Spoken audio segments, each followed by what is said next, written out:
Right, where were we up to? Mislead. Monster summoning 4. Let's just check out this, right? So you get 1d3 4th level monsters. Okay, let's just look at that. 1d3 4th level monsters. So let's just test it out. Let's see what we get here. So we're gonna roll d20. A 2, okay. So we've got carnivorous apes. And then we get d3 of them. We get 2 carnivorous apes. All right. 2 ape carnivorous, right?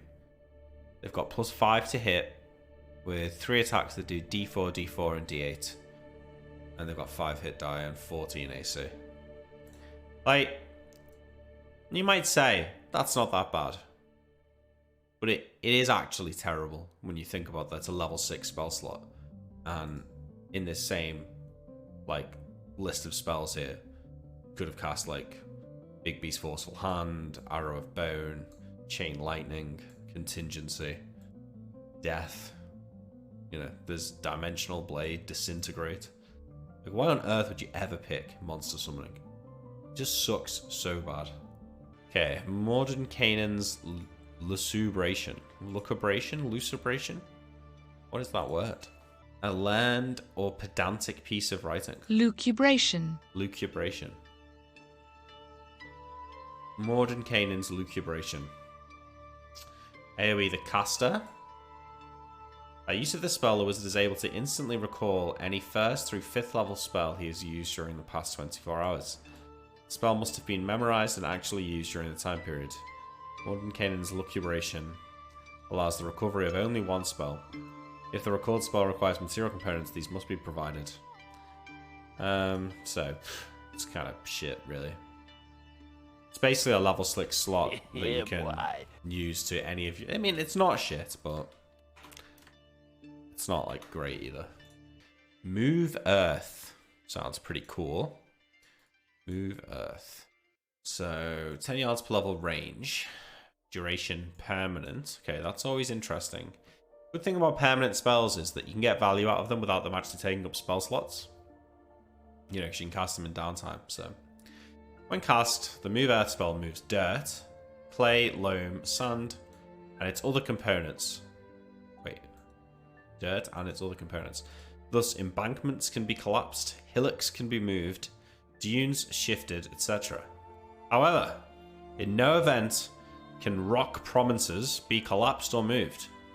The area to be affected dictates the casting time. For every 40 yard by 40 yard surface area and 10 feet of depth, 1 turn of casting time is required. The maximum area that can be affected is 240 yards by 240 yards, which takes 4 hours. That's pretty cool. If terrain features are to be moved as compared to simply caving in banks or walls of earth, it's necessary that an earth elemental be subsequently summoned to assist. All spellcasting or summoning must be completed before any effects occur, as any summoned earth elemental will perform most of its work underground. It's unlikely that it will be intercepted or interrupted. Should this occur, however, the movement of the earth requiring its services must be stopped until the elemental is once again available. Should the elemental be slain or dismissed? So, I mean, I guess this is sort of okay. Wait, no, maybe I give it 1. I feel like in the right circumstance, it could be really useful, but most of the time. So it's a 3-star niche. 100k to cast a spell, is that right? Where does it say that? Where does it say that? Oh, fuck, you're talking about this one. What? 1000 GP to cast a spell? Alright, let's see if it's good. Please tell me ToS will happen this week. Hey, you can't request songs if you're not subbed, mate, sorry. But I don't play songs for anyone, really. That's not a thing that anyone asks. Okay, well, if Alien Arm's going to gift you a sub, I suppose we'll buy it. But only because it's you as well. Okay. Do you really want me to play this? Is this even okay to play? I'm only doing this because you two are top chatters, okay? Multi-purpose spell of considerable power. You can create any of the following. I've not heard this full version before. Okay. The material component's only the gem for the second one. Oh, and the third one. First one is only a thin sheet of crystal. You're distracting me now with this cool looking game, but we're going to carry on. Okay, so Ottiluke's freezing sphere. There's 3 things it can do. The first one doesn't require the gold, 1,000 gold pieces. So let's read this one first. So frigid globe. A small globe of matter, absolute 0 temperature, that spreads upon contact with water, or a liquid that is principally water, freezing it to a depth of 6 inches over an area equal to 100 square feet per level of the spellcaster. That's for 1 round per level. So that's 1 10 by 10 square per level. But I could make it. You could make a 5-foot wide bridge, 240 feet across, like a lake or something.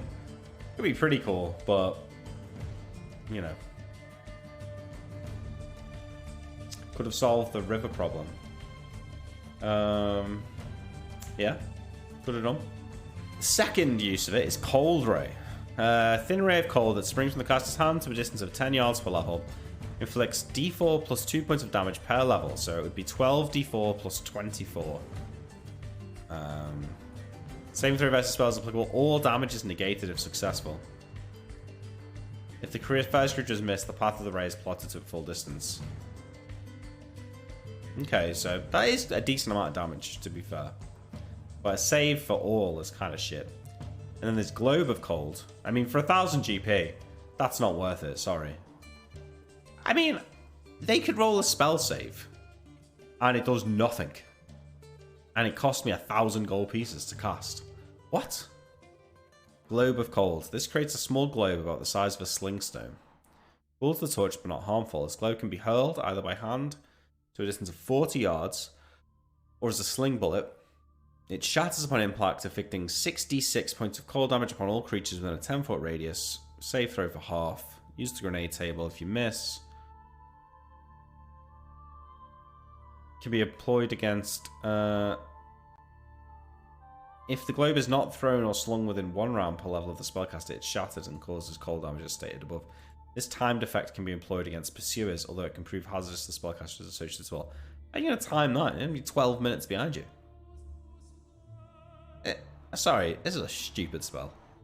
There is absolutely no need for that to have a 1,000 gold piece casting. Next, part water. Okay, well, this sounds self-explanatory. Turns you into Moses.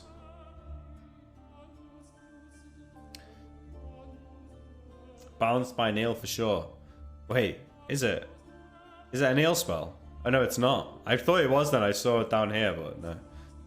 Okay, part water. 10 yards per level.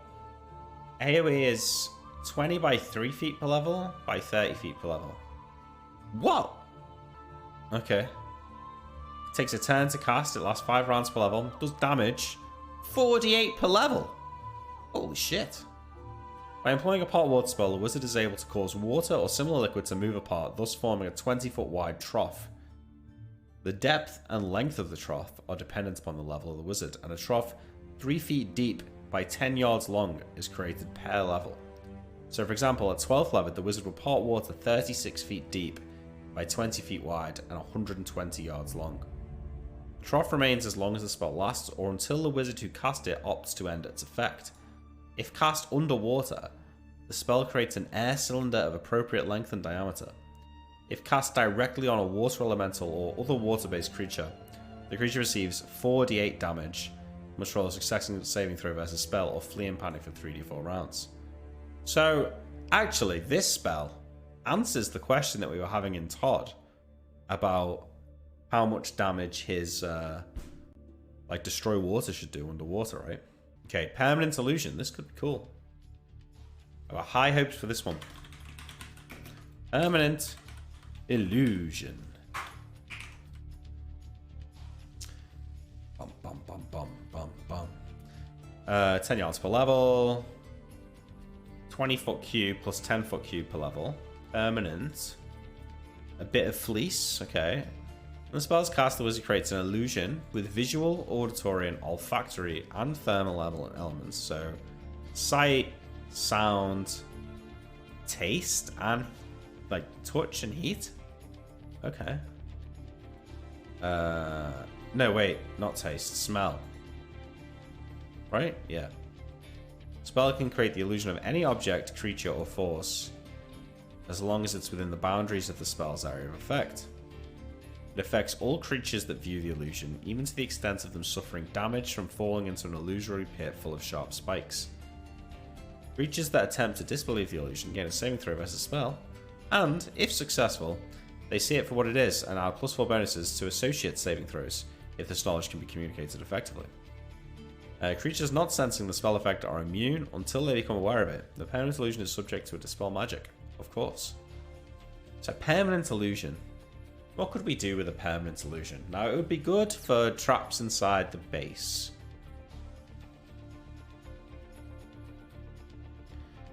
You could permanent illusion a shelter from the snow, just don't tell the party to disbelieve it. Yeah, that's a good point, but I wouldn't be able to use it, right? But I could be like, oh, I'll conjure up a house for us, and then cast permanent illusion to make a giant fucking mansion. And then everyone would be able to go in, but I wouldn't be able to, because the second I went in and the snow hit me, it would then break the illusion for them. Can it move? Then you could have it be a sitting dragon. It can move inside the cube, yeah, so it could be a dragon. I don't really need permanent illusion for that. I can do that with advanced illusion. Like, advanced illusion is the same thing, I think, but it's just not permanent. And it can be sort of programmed as well. Unnecessary to concentrate other than for the round of casting. Visual, audio, olfactory, and thermal. Yeah, so this is the same. This is a 40-foot cube and then a 10-foot cube level. So this is a bigger as well, but the duration's only 1 round per level. But you could use this to have bowman or a dragon, I suppose. Post Cognition. Touch with a duration of special. To prepare for this spell, the caster must build a very hot fire. This can be through making a large fire or a small fire of materials that burn very hot. The caster must also have an amount of sand on hand. Once the fire has reached the required intensity, the caster imbues a handful of sand with the magic of the spell and tosses it into the flames, but they are quickly and brightly incinerated in an instant, and altering the flames to act as a window into the past. Any who look upon the flames will see the same event or location, as if viewed through a window whose shape flickers with the flame. The caster chooses a location and a time when enchanting the first handful of sand, and can change location and time with each subsequent imbued handful they add to the fire. The location must be public, something generally accessible to anyone, unless the caster adds to the fire a flammable personal effect of a specific person whose past they wish to view. The item should be relatively whole and personal in nature. Alternatively, a drop of blood or the root of a hair freshly procured in the last 24 hours may be used in lieu of a personal item. The location can be changed with a handful of sand. Regardless whether the caster is viewing a public area or a specific person, a room lined with lead or silver will block the spell and the caster will see nothing but flames. The time frame is limited to the past, viewed in real time, and limited to increments of exactly 1 year. Should a caster wish to view the events of the previous day, they would have to wait a year minus a day to see them. Time may be changed with a handful of sand to any increment of 1 year that they wish. Post-Cognition can be channeled for as long as the caster is no more than 15 in the flames. Their intensity is maintained, and the caster maintains concentration on the spell. They may converse with those around them as long as it is about what is happening in the fires. If the conversation is too distracting and will cause the caster to falter, taking damage requires making a saving throw to maintain concentration. Because the onlooker sees the events only where flames are, one bigger or closer to the flames, the better the view for the onlooker will have. Frequent users of the spell often have singed hairs and small burns on themselves, as well as a distant and unchanging gaze that feels removed from the world. Kind of weird that you can only view the exact moment 1 or 2 or 3 years ago. So you can't, it's not like Time Pool where you can see a specific event. But it is like you can scry into the past in public locations, but only at specific times. But then it can go on forever with one casting. Oh, this is a Neil spell. That's why that 1 year thing is so limiting. So, I tell you what though, this spell, it might be a bit weird. I'm not sure necessarily like it works that well for Imric, but it is a very cool spell. And I'll give it a 3 for utility because I think it's cool. I think the fact that you can, I like the way it works. I like the fact that it can go on forever. I like the addition of the hair, the blood, or the personal item. I like the fact that, like, if I want to see a really specific event, I can do it, but I gotta wait for the anniversary of that event to actually do it, which I think is quite a cool concept, actually. So yeah, I like that. It's a cool spell. I don't know if it'll be worth us getting it, because I just don't know if it does exactly what I need a spell to be doing right now. But it's pretty good. So, Programmed Illusion. So my question is, how is this different from Advanced Illusion? I'm confused about that. Programmed Illusion. You could cast the spell into Scoria's cave before she was ever in there and scout it out based on the past. Well, it wouldn't be a public location, so I don't know if I could do that. Find out all of the dirty secrets of the political questions you have. How, though?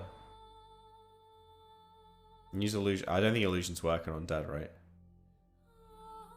Programmed illusions can be cast in place and let to activate later. Ah. Okay. So, same sort of size. The spell creates a spectral force spell that activates upon command or when a specific condition occurs.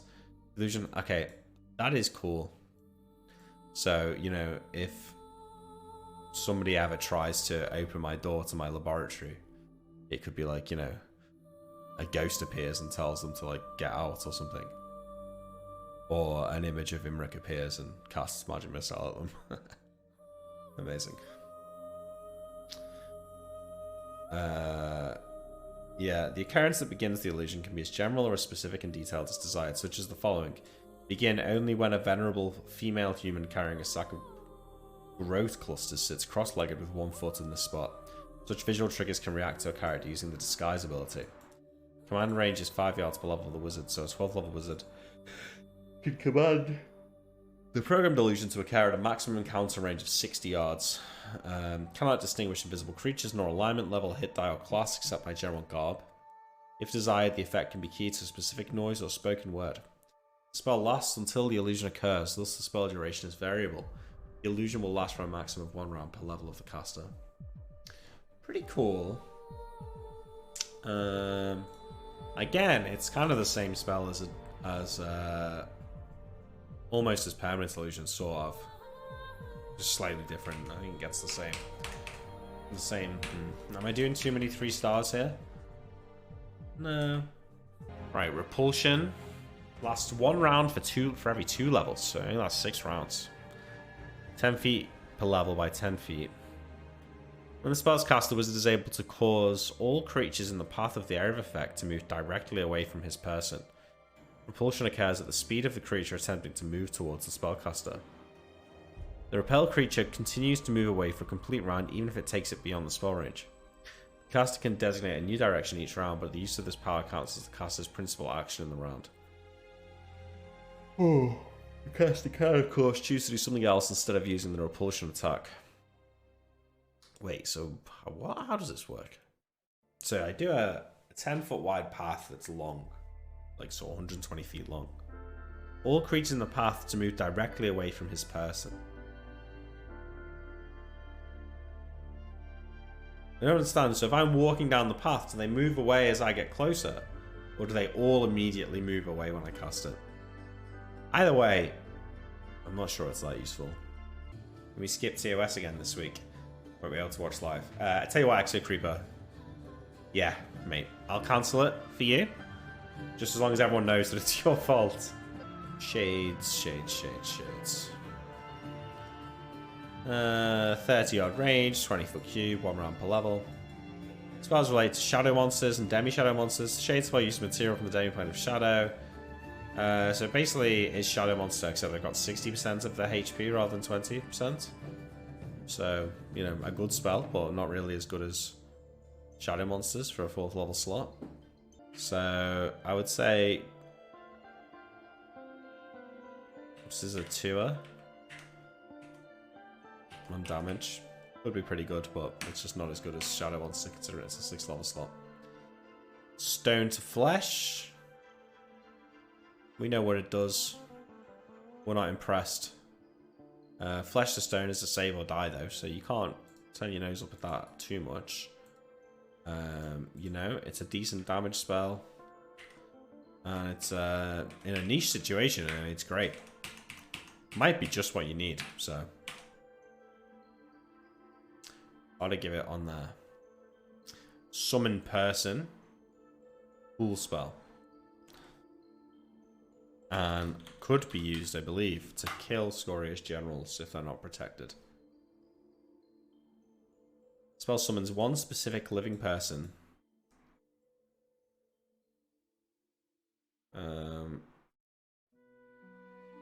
You'd rather use a 6th level slot for combat because 4th is so competitive?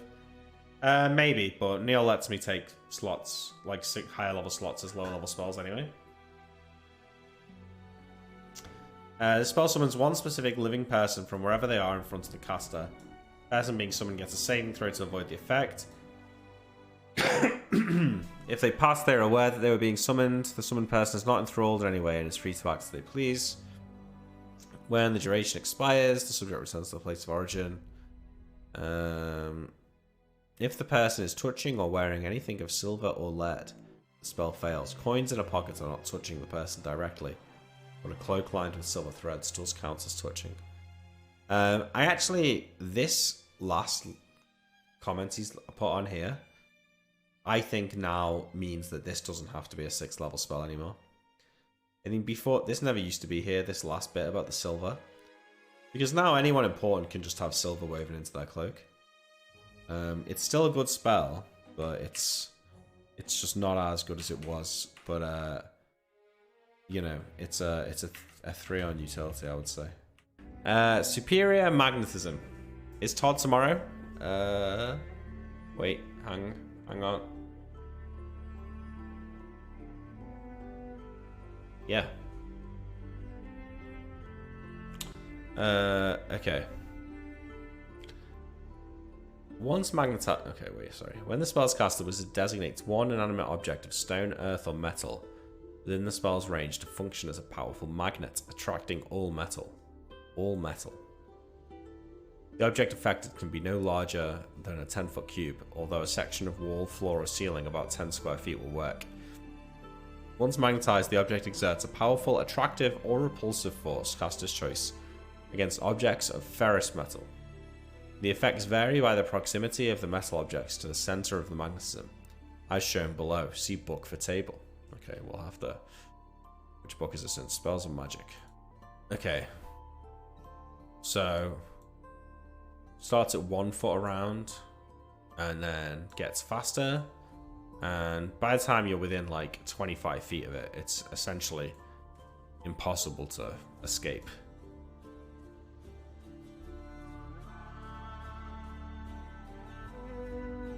Could that be used? Like, any knights would just be completely fucked by that. Characters wearing metal armor must attempt an opposed strength check to ignore the effects. If he fails his strength check outright, he loses his footing and flies towards or away the object at full rate indicated. He suffers full falling damage based on the speed with which he hits the item. 1d6 for every 10 feet of movement rate, or half that ground if the character passes his strength check but is beaten by the magnetism roll.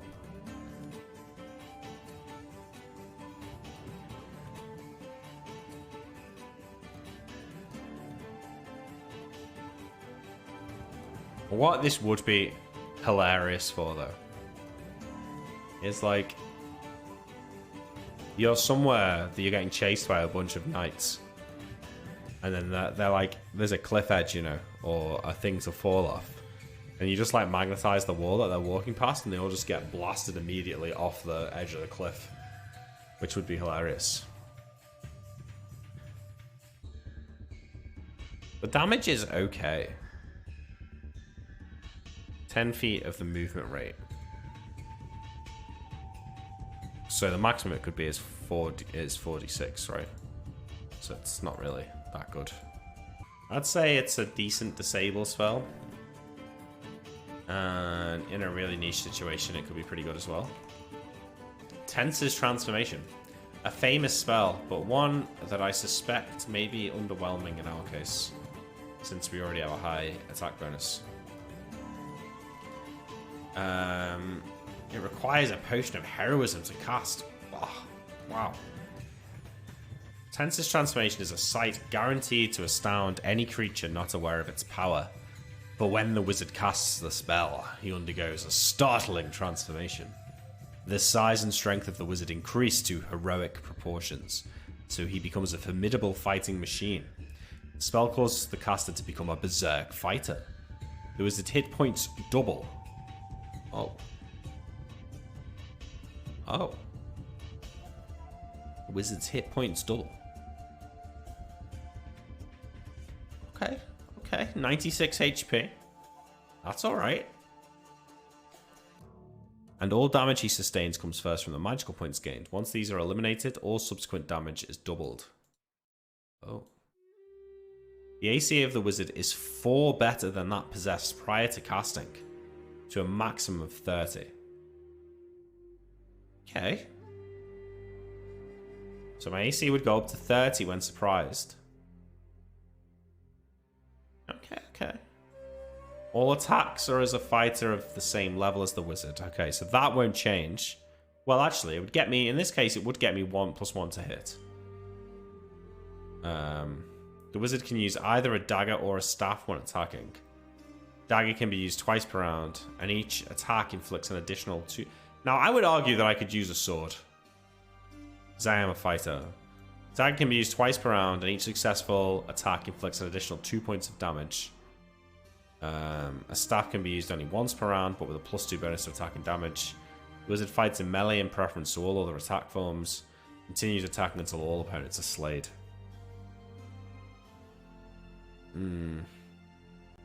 If it was actually +2 damage per level, then it would be really good.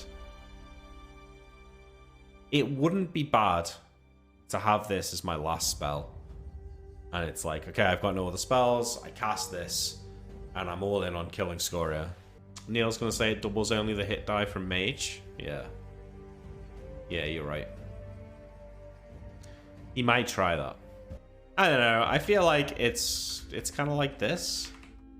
Let's zoom in on this so you guys can see better.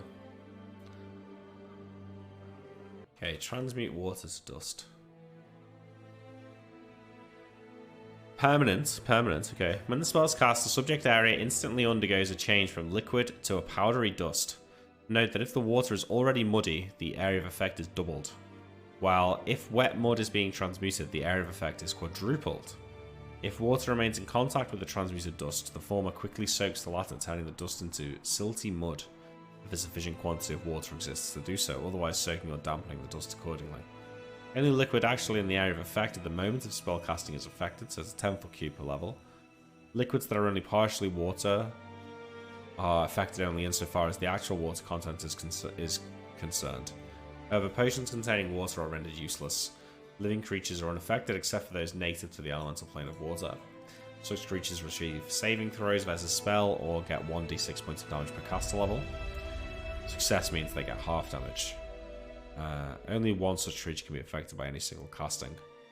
The reverse of the spell is simply a very high-powered create water spell that requires a pinch of normal dust as an additional material component. For either usage of the spell, all the components required are diamond dust of at least 500 gold pieces. So we create a lot of water at Scoria, but I'm not sure what that really achieves. This has a lot of destructive capability, I'm pretty sure. I think it's got opportunities to kill people, and it's got a decent amount of utility as well, because they can get you like across swamps, or like, do you remember the dragon's little acid pool that we had to go down to get into his lair? Like I could just destroy all the water and turn it to dust and get down there. So I do think that's pretty cool. Trollish Fortitude. Lasts 1 round per level. Okay, this powerful spell imbues the caster with the physical fortitude and resilience of a troll. While the spell's in effect, the caster regens 3 hit points per round until he reaches maximum. He also gains the troll's ability to ignore dismemberment, decapitation, and other horrible injuries that would normally incapacitate or kill him. Although losing a limb may prevent the caster from taking certain actions such as running, climbing, or other activities. Bleeding, wounding, being reduced to negative hit points, and other effects that cause the victim to lose hit points from round to round are ignored. The caster instead regains 3 hit points per round up to his normal maximum. If he's reduced to less than 0 hit points, he's incapacitated and must make a system shock roll or lose all of his highest level spells. Incapacitation lasts only until a regen restores him to 1 hit point as soon as he's positive. Doesn't provide any protection from poison or disease. Fire damage and acid damage cannot be regenerated. While the spell's in effect, the caster can rejoin severed limbs simply by holding them in place. But if the spell ends while a limb, which were already moving towards him, is still separate from his body, he immediately suffers the full effects of the injury. Weird spell. Can't really see it being that useful. But it is pretty cool. True Seeing. Okay, well, we know what this spell does because we've read it 1,000 times. The only thing I want to check is the duration, which is 1 round per level. Just not that good. So, whilst this is a good utility spell, I think for us it's only a 1 because of the ring. So, True Seeing, obviously, like a classic spell, but everything's in context. I'm not using a shortcut, I'm sorry about that, I hope that doesn't upset you. But the truth is that I don't mind doing it like that way. It's not really... I'm not like in a rush to finish this task, so it's like... It's fine. Reincarnation's there, mate. Wait, did we... Oh, wait, is it not there? Oh, it's not there. Wait, really?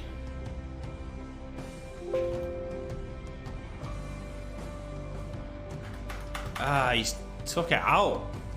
The bastard. Ah, Neil.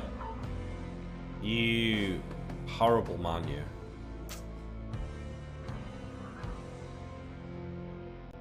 Okay. Veil lasts 1 turn per level. 1 turn per level. Veil spell enables the wizard to instantly change the appearance of his surroundings and party, or create hallucinatory terrain so as to fool even the most clever creatures, unless they have True Seeing, a Gem of Seeing, or a similar magical aid.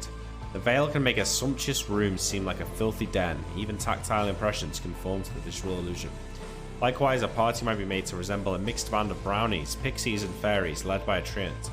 If hallucinatory terrain is created, touch does not cause it to vanish. 20-foot cube per level. Last return per level. It's pretty cool. Goose Dude, thanks for the 10 months.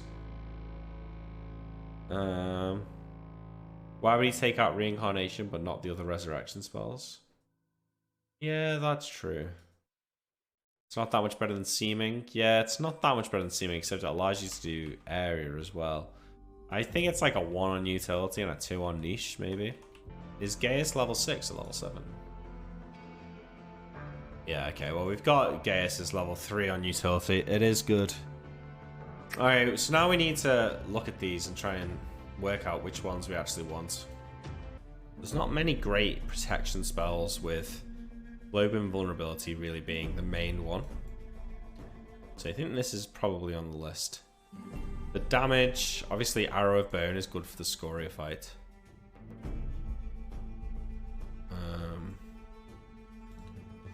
I think one of the illusions would be good, like Permanent Illusion.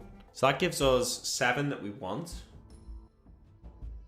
And 4 additional ones. I think one thing we can probably count on is that we probably won't get a second chance to learn any of these spells. Like if we fail them, they're probably never coming back. So yeah, let's look at what we've got here. We've got something for killing Scoria. Something for travel. Something that could be used in the Scoria fight, or probably to great effect, pretty much anywhere. Dimensional Blade, another thing that could be used versus Scoria. Gaius, which can be used against her generals, or generally to get enemies to cooperate. Blade with Invulnerability is an alternative to the Ion Stones if we need it, and just generally a pretty good protection spell.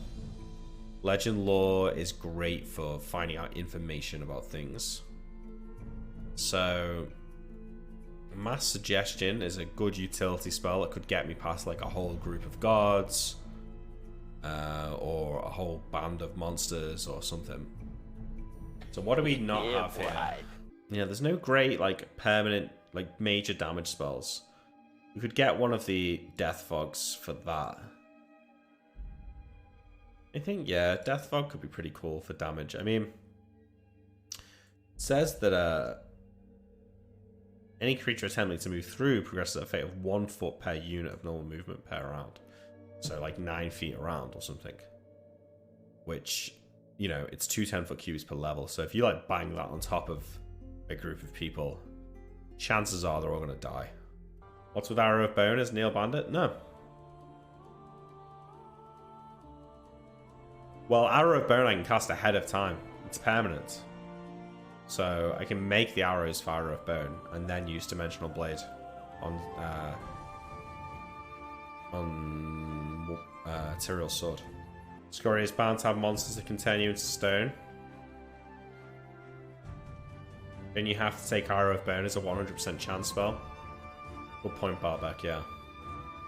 I think I do, don't I? Neil said he doesn't want that because he would start using Save or Die against this party. Well, we're currently fighting a Death Knight and a Banshee, so I feel like that cat's out of the bag right now. And I can use Save or Die on Scoria. So, yeah. Well, you know, cool. We did it. There's our level 6 spells. I think we've got a pretty good list here. So we're going to put Arrow of Bone at the top of the list here as the one we want. Then let's organize these in order. I think this is definitely top. And it's probably like these two, like that. I think you have to ask Neil to nerf spells before you choose the ones you want. Alright, true. I guess I'll send this list to him and see what he thinks.